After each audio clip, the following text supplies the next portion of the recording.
बिस्मिल्लाहिर्रहमानिर्रहीम। ये आपका टीचर अदनान ज़ेब।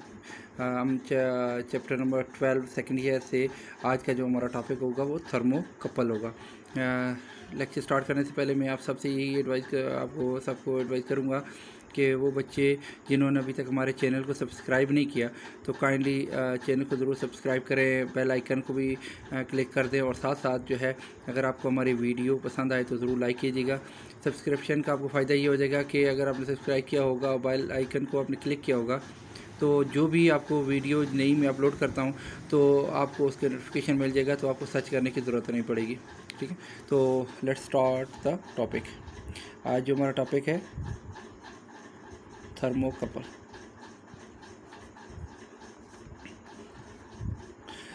तो थर्मोकपल आपने देखा है कि इसके नाम से ही ज़ाहिर है, ये थर्म का मतलब होता है हीट और कपल का मतलब है पेयर।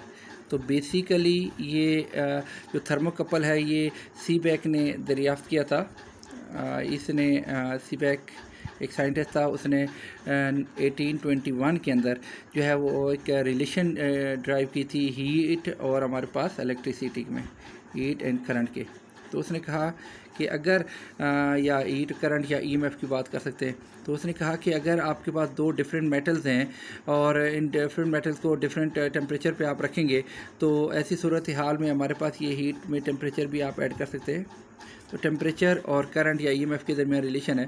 तो उसने कहा था कि अगर आप किसी भी दो डिफरेंट मेटल्स को डिफरेंट टेम्परेचर पर रखते हैं तो उसकी वजह से ईएमएफ पैदा हो जाएगा। और ये जो ईएमएफ था उसने अपने ही नाम से उसका नाम उसने रखा था कि इस इफ़ेक्ट को सीबैक इफ़ेक्ट कहेंगे।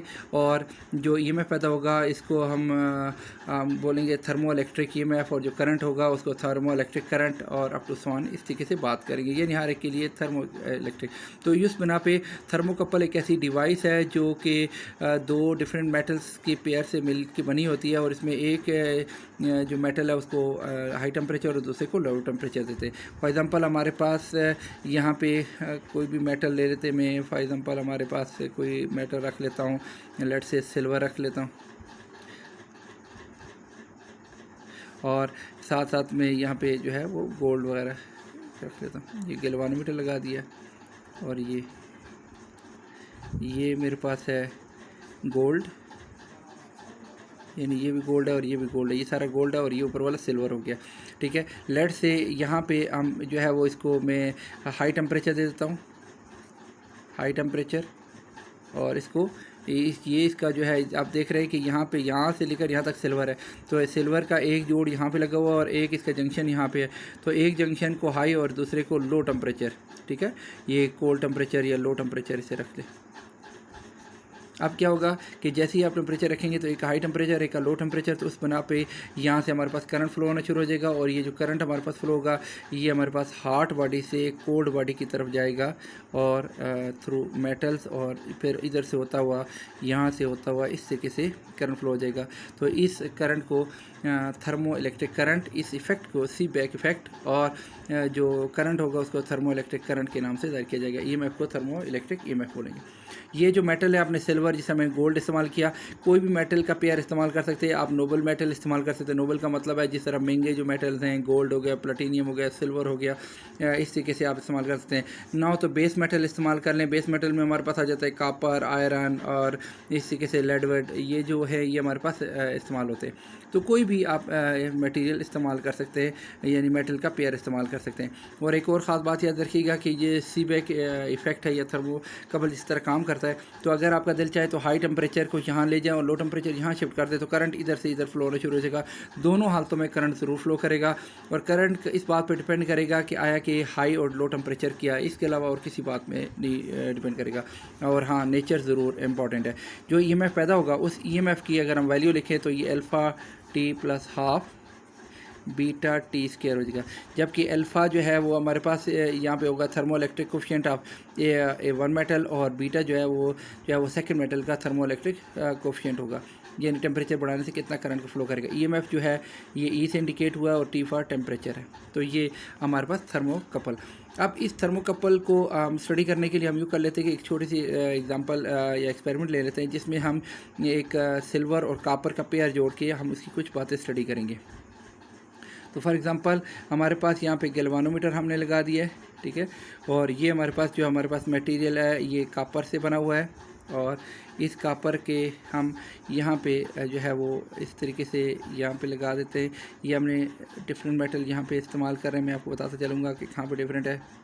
तो यहाँ से लेकर ये जो है जिसको मैं डबल कर रहा हूँ, ये हमारे पास जो है हम बेसिकली ये जो चीज़ है इसको मैं आयरन तस्वर कर लेता हूँ, और ये जो बाकी हमारे पास है ये वाला सारा पोर्शन ये हम फॉर एग्ज़ाम्पल कॉपर ले लेते हैं। तो ये भी कॉपर है, ये भी कॉपर है।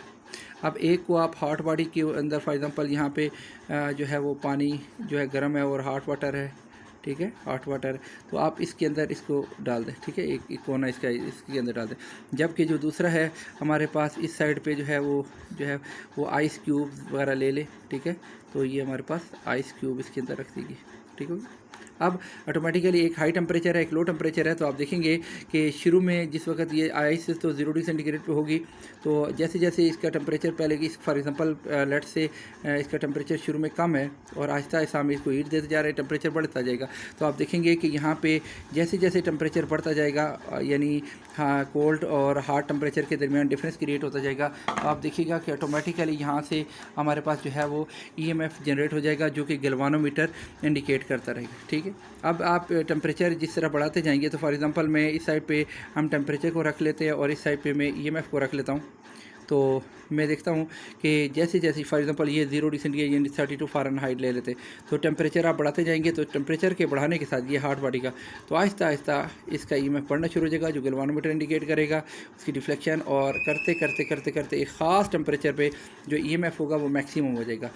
इसके बाद मज़ीद अगर इसका टेम्परेचर बढ़ाएंगे तो EMF बढ़ने के बजाय EMF कम होना शुरू हो जाएगा, और करते करते एक वक्त आ जाएगा कि EMF दोबारा 0 हो जाएगा। वो टेम्परेचर जहाँ पे हमारे पास ये जो EMF है वो मैक्सिमम वैल्यू दिया है, इस टेम्परेचर के लिए जो हम लफ्ज़ इस्तेमाल करते हैं that is known as neutral temperature.